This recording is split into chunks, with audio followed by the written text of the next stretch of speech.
જોવા માટે જ આપણે ગાડી ઊભી રાખી છે અને હાર્દિકભાઈ કે થોડીક વાર તો ગાડી ઊભી રાખો અને આપણે ચલો મિત્ર, તો આપણે જવાની તૈયારી થઈ ગઈ છે. હવે હાર્દિકભાઈ ગાડી કાઢી છે R15. ચાલ તો મિત્રો ફાઇનલી આપણે પહોંચી ગયા છે સાણા ડુંગર. તો તમે જોઈ શકો છો આપણે નીચે હમણાં દર્શન કરવા જઈએ. તો હાર્દિકભાઈ ગયા છે આપણે શ્રીફળ લેવા.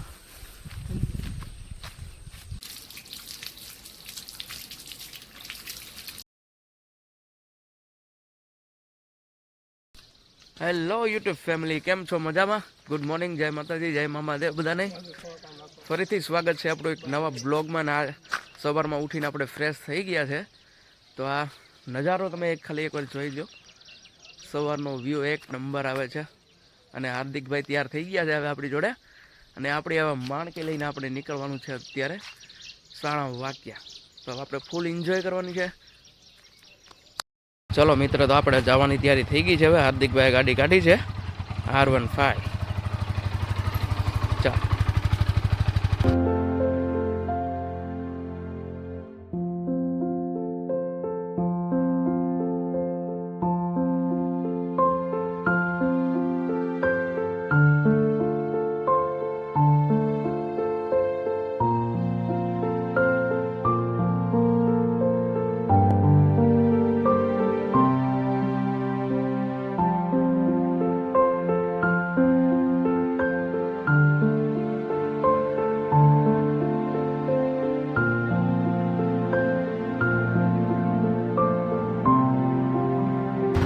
મિત્રો, તમે જોઈ શકો છો કે આપણે આ ગાંડી ગીરમાં આપણે પહોંચી ગયા છે અને અત્યારે નજારો એક નંબર છે, કઈ ઘટે જ નહીં અને મજા જ આવે રાખે. તમે ખાલી આનું વ્યૂ જોઈ શકો છો, એક નંબર. એ ઘણા જંગલ એક નંબર. આ ગાંડી ગીર છે મિત્રો અને ફૂલ એન્જોય જ કરવાનો છે. અને અહીંથી આપણે જવાનું છે સાણા ડુંગર. ત્યાં જઈને બધાને દર્શન કરાવવાના છે આપણે. હેલો દોસ્તો, 2 મિનિટ ગાડીનો આપણે હોલ્ટ કર્યો છે ખાલી આ નજારો જોવા માટે જ આપણે ગાડી ઊભી રાખી છે. અને હાર્દિકભાઈ કે થોડીક વાર તો ગાડી ઊભી રાખો અને આપણે મોજ કરવાની છે, એન્જોય કરવાની છે. તો નવા બ્લોગમાં હોય તો મિત્રો લાઈક, શેર અને સબસ્ક્રાઈબ કરવાનું ભૂલતા નહીં. અને બને એટલો શેર કરો અને સબસ્ક્રાઈબ કરવાનું ભૂલતા નહીં.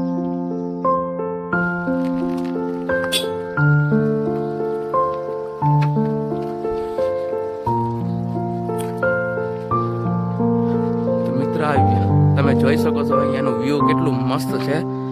અને ચેનલની અંદર નવા હોય તો લાઈક, શેર અને સબસ્ક્રાઈબ કરવાનું ભૂલતા નહીં, જેથી કરીને તમે નવા બ્લોગ જોઈ શકો અને જેથી કરીને તમે સપોર્ટ કરતા રહેજો. ચલો આપણે હવે નીકળીએ છીએ સાણા ડુંગર.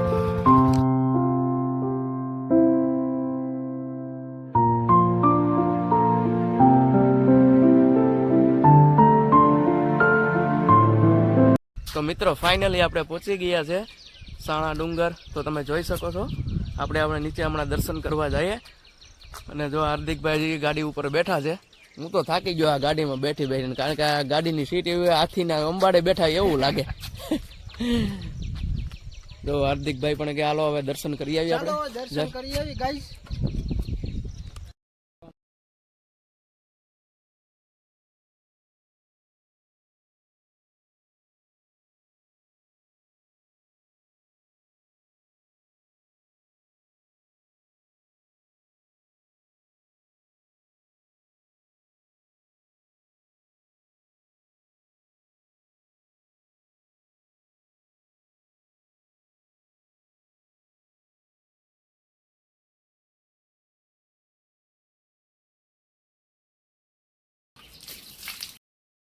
તો ફાઇનલી મિત્રો આપણે પહોંચી ગયા છે સાણા ડુંગર. જોઈ શકો છો હાર્દિકભાઈ નીચે જઈ રહ્યા છે, આવે છે. આ પુત્રદાદાનું સ્થાનક છે અને અહીંયા મોમાઈમાનું છે. બાપુ બેઠા છે અત્યારે. તો સવારમાં 8 વાગી ગયા છે. આપણે એનો નજારો એક નંબર છે, વ્યૂ એક નંબર જોઈ શકો છો. અને હજી આપણે જવાનું છે ભીમની ગુફા જોવા, જે અંદાજે એક રાતમાં 200થી વધારે પણ એને ગાળેલી છે. એ હમણાં થોડી વારમાં તમને બતાવીશ.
એવું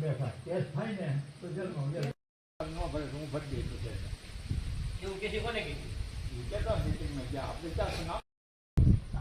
તમારી મંડળી માં તો કે વહેવું જ નહીં કે બાપુ વહેવું તો તને વેચવા હતા હા તો હવે તને ઓલી વાત આવી ને આટલું સમયથી હોય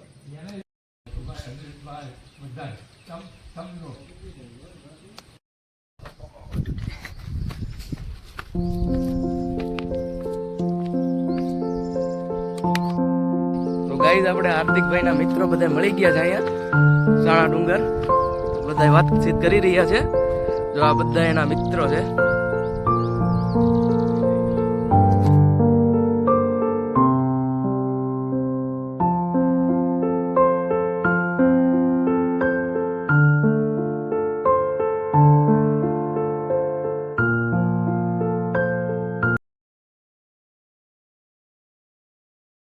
તો ફાઇનલી ગાઈઝ આપણે પહોંચી ગયા છે અને તમે લોકો બધા દર્શન કરી લેજો.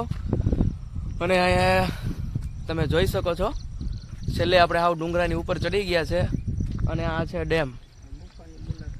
હવે ગુફાની મુલાકાત આપણે લેવાની છે. જે ભીમે એક રાતમાં 200થી વધારે પણ જે ગુફા ગાળેલી છે. હા ચડવા માંડ્યો છે કારણ કે હાવ ડુંગરા ઉપર આપણે ચડી ગયા છે.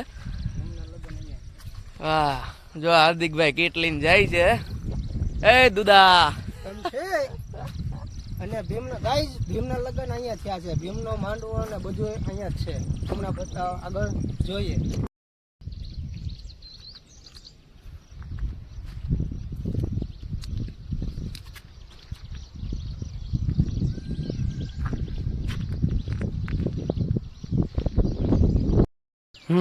તો મિત્ર આ છે ભીમની ગુફા. તમે જોઈ શકો છો એક રાતમાં જાણે કેટલી ગાળેલી છે. તો જો આ મજા જ આવે.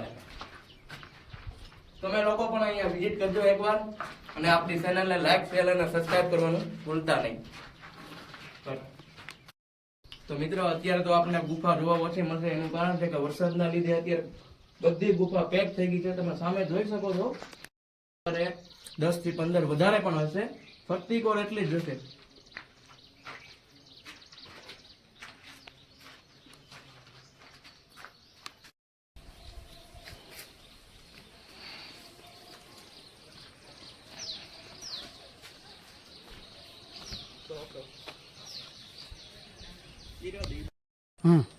તો મિત્રો આ છે ભીમનો માંડવો. જ્યારે આ કેટલા વર્ષો થયા એ તો ખબર નથી પણ બહુ જાજા વર્ષો થઈ ગયા છે. તમે જોઈ શકો છો કે સાવ અત્યારે બહુ બુરી હાલતમાં છે. અત્યારે તમે જોઈ શકો છો આ બધું ઉતરી. આ છે ભીમનો. જ્યારે ભીમના લગ્ન થયા હતા ત્યારે એનો આ માંડવો હતો સ્પેશિયલ. કેટલા વર્ષો થયા એ તો મને ખબર નથી પણ તમે જોઈ શકો છો એક નંબર છે. કઈ ઘટે જ નહીં.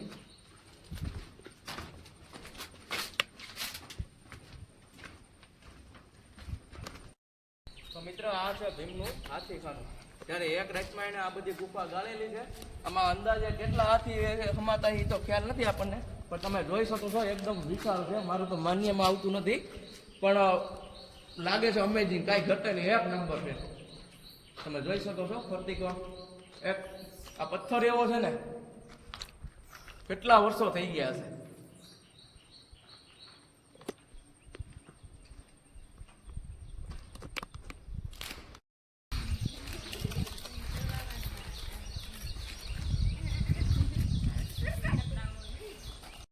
તો ચલો પછી હવે મિત્રો મળશું હવે નવા એક વિડીયોમાં અને ચેનલને સબસ્ક્રાઇબ કરવાનું ભૂલતા નહીં. મોલી લાઈફ ટાઈમ વ્લોગ.